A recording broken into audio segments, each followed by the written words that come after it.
lagi di Teknovasi Check Your Future. Tepuk tangannya. Agak biar tidak sedikit kaku ya malam ini. Jadi mungkin ada beberapa tepuk tangan atau canda tawa sedikit untuk membumbuhi malam ini, Pak. Jadi saya sudah bahas tentang kelebihannya, tapi saya ingin lebih tahu lagi dari kaca pandangan Bapak Aditya sama Pak Didit.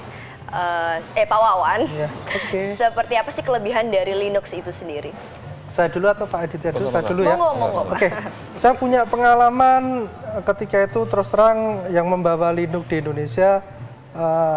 Saya beri penghargaan kepada beliau, Pak Ono W. Purbo, dan setahu saya Pak Budi Rarjo. Nah, saya kebetulan pernah ketemu dengan Pak Ono, dulu membuat Awari, kemudian kita dilatih Linux. Saya cukup puas dengan Linux, kemudian saya pakai Slackware, Debian, sampai akhirnya saya mengembangkan satu desain Linux untuk protokol satelit. Itu pernah saya kembangkan dan untuk membuat satu sistem kompresi.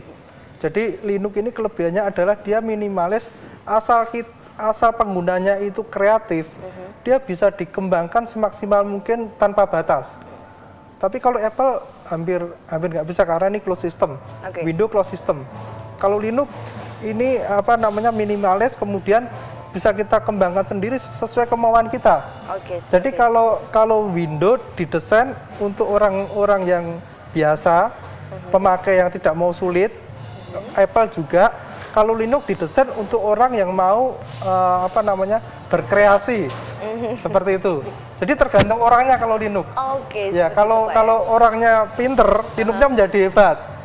Gitu. Jadi kalau orangnya biasa saja juga Linuxnya akan tetap stuck dalam posisi seperti itu, Pak? Iya, dia akan stuck karena Linux minimalis. Jadi kalau kita kembangkan, ini akan menjadi luar biasa.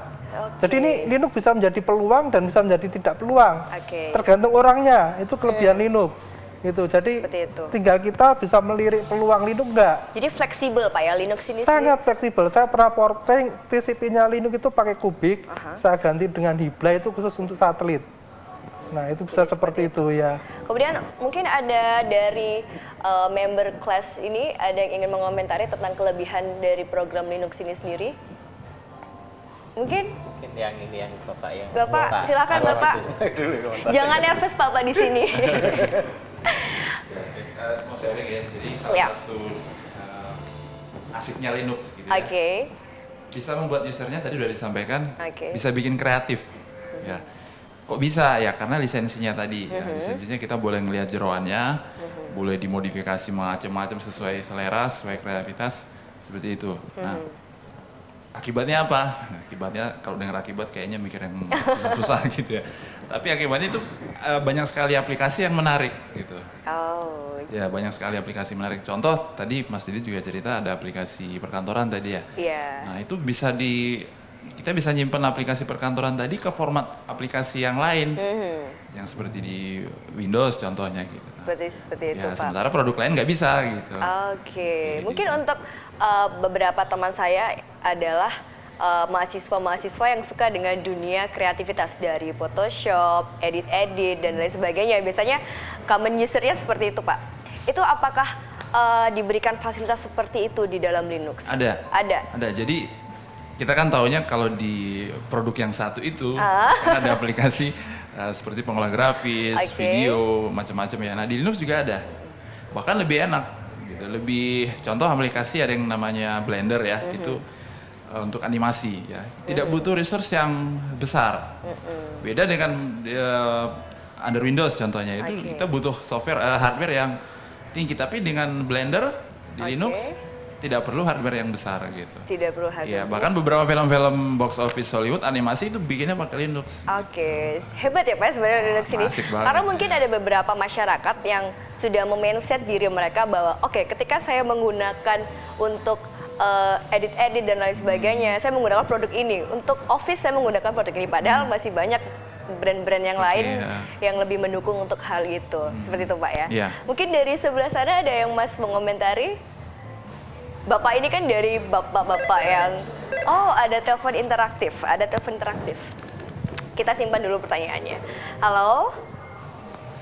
Halo, selamat malam.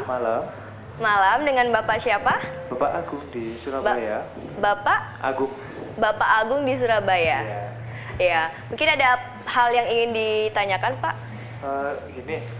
Ini kan Linux kan open source ya. Betul. Iya. Betul. Ini gimana sih tentang jaringan internetnya sendiri, Bapak? Jadi apakah tambah lelet atau seperti apa?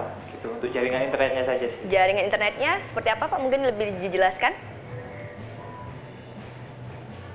Kecepatannya mungkin. Kecepatan. Halo. Ya, untuk kecepatannya sendiri. Kecepatan untuk ya, Oke, kecepatan untuk Linux ini sendiri, Pak ya? Iya. Sudah. Oke, seperti itu saja, Pak? Iya. Oke, terima kasih banyak, Bapak. Iya, sama. Menanggapi pertanyaan tadi, Pak, kecepatan kapasitas dari internet software Linux itu sendiri.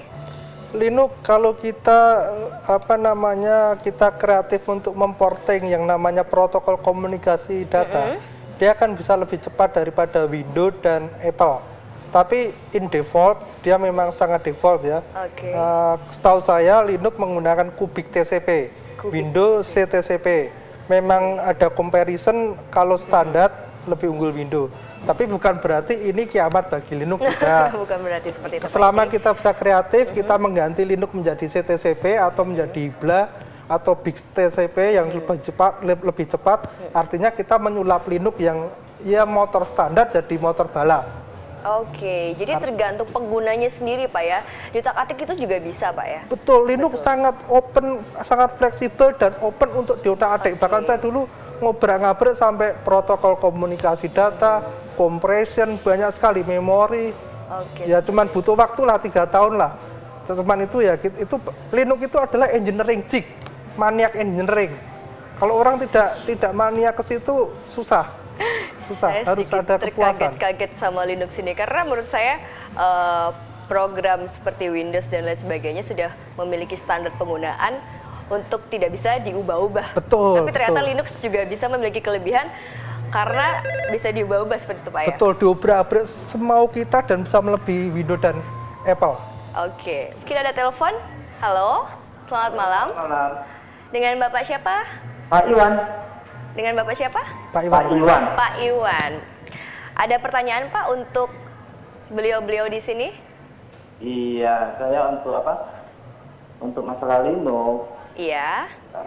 Sementara ini kan dari pemikiran umum kita yang di mindset kita kan hanya Windows gitu ya. Mau tanyakan untuk game online apa sudah support, Pak? Kenapa, Bapak? Game online. Game online. Game online. Oke. Untuk Linux apa sudah support seperti Point Blank? Oke. Gitu. Terima kasih. Oke, terima kasih banyak Bapak. Selain kapasitas internet, bagaimana dengan kapasitas untuk game online?